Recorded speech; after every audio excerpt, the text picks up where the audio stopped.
Hi everybody, Lady Steam here. In this January 2019 box, we included a really neat art supply. It's a glass stain that's designed to give you a stained glass look on either acrylic or glass. So you can do really amazing, pretty things like this sun catcher. So in our box this time, we've included these dies, but I want to spend a little time and show you what you need to do to be able to use them, because they're just a little bit tricky and we want to make sure you're comfortable with them and know how to use them right. So what I'm going to do is aim the camera down so you can look at my work surface as usual.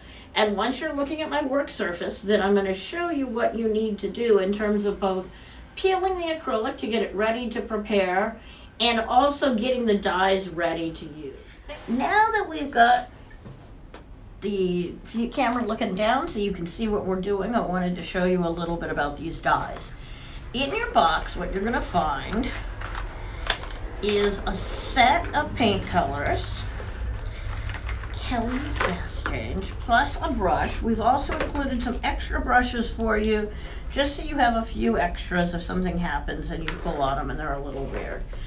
Now, the one thing we discovered when we got these dies open and started playing with them, and if you look inside, you'll notice that they're fairly thick, and I'm going to use the back end of my brush to do this. You'll want to make sure you have a paper towel and a glass of water as you get started. And see how this is really droopy and thick? So I want to thicken this up a little bit. So the easiest way to get a little water into it is you could pour some in, but then you would risk getting water everywhere and overfilling the top. So what I've done is I'm just going to dip my paper towel in my water cup here and squeeze a few drops of water in. And what I'm trying to do is get it about flat with the top, not quite to the top, because if I do that, then I'm bound to overflow it. And I'm just going to gently stir this up until all of the water is even. Now you'll notice that I'm adding bubbles to the dye as well when I do this, and it's getting bubbly. And the one thing that will be the bane of your existence if you're trying to lay this dye on is bubbles. So I'm put some more water in it, and I'm going to keep stirring until the water is all even.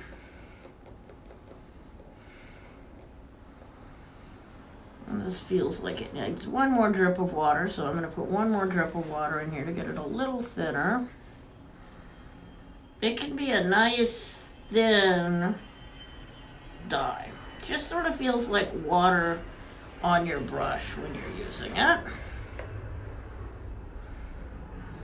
And with that little bit of extra in here, then I'm going to get a nice smooth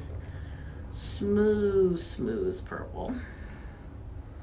And I always pick purple first, so I'm going to do that. And then once I've done that, I want to make sure I leave that for a little bit so that the bubbles go away. So work on one container at a time first and make sure you get water nicely added to the entire set of colors, or at least the set of colors that you're planning to use.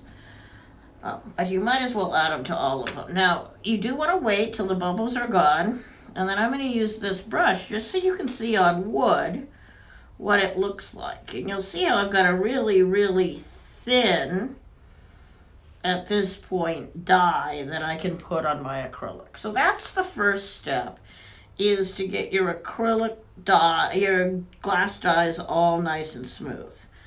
Once I've done that, now I can get my piece ready to color. So what I would suggest first is go through and reconstitute, add additional water to all your dyes so they all get to a nice smooth state. Then you're ready to peel your piece and paint it. So you'll see here on my dragon that I've got these big chunks here, and then I've got the knot itself that's actually going to be wood.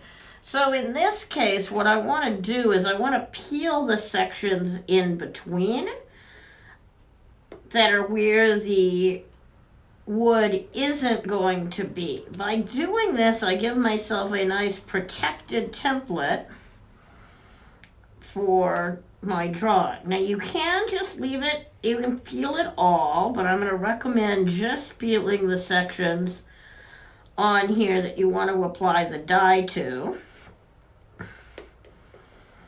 So I'm using my dragon as my example, but you'll do the exact same thing on the bigger piece.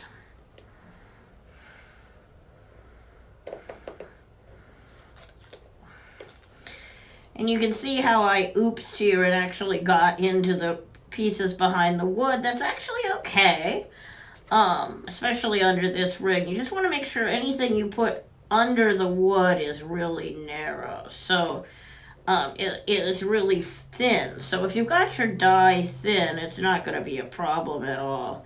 If your dye is still thick, then you risk getting it under the wood. So I'm just going to keep peeling and go through and peel all of the rest of these little pieces briefly for you. And then I'll put some of the dye on so you can start to see how this looks as you apply it.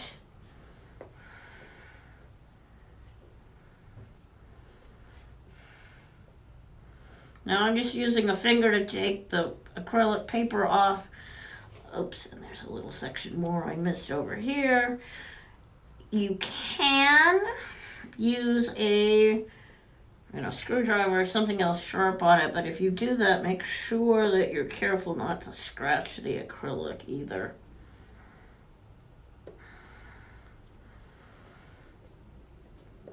So I've just peeled off the sections I wanted. I have one more a couple teeny tiny more sections to get. And I'm going to start with coloring just a couple of the purple segments that I want. I'm going to make all of my background area purple on this just because I like purple. So I'm just going to put my brush in here. The box instructions, if you're reading them, oops, I missed one section, will tell you to just dab and not brush. And that really is a good piece of advice. And since I want all of it to go purple, I can just very easily kind of dab my extra dye into my dragon. Use as many colors as you want. If you run into some place that has bubbles, you can use the tail end of your brush and kind of pull the bubbles back off. And bubbles are the one thing that you want to avoid if you can. So I'm going to just go through here and put my dye on my piece. Now one last thing to keep in mind is that once you've done that, then you're going to want to let it dry.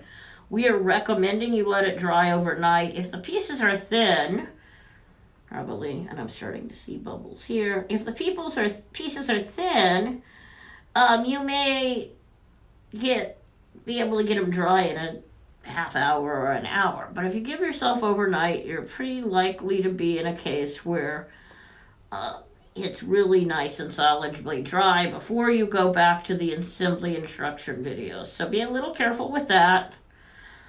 And I'm going to finish my piece up here. You've got lots of colors to choose from. You're going to make yourself an amazing piece, I'm sure.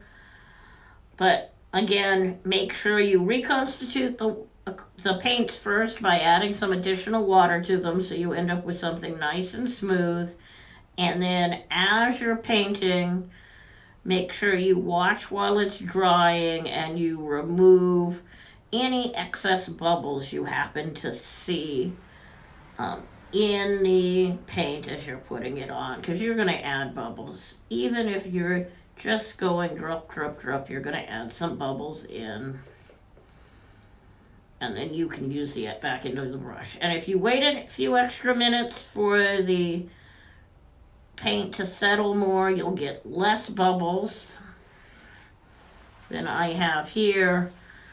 So mix it up, let it settle down some so you've got rid of some of your bubbles, and then very carefully remove the bubbles as you go through and do your coloring and your painting. And then you are going to end up with the most cool ever stained glass windows pieces using your box. Thanks so much for listening to me. Be very careful again when you do this and make sure you get the paint all mixed up. And watch very carefully for bubbles as you apply it. Bye.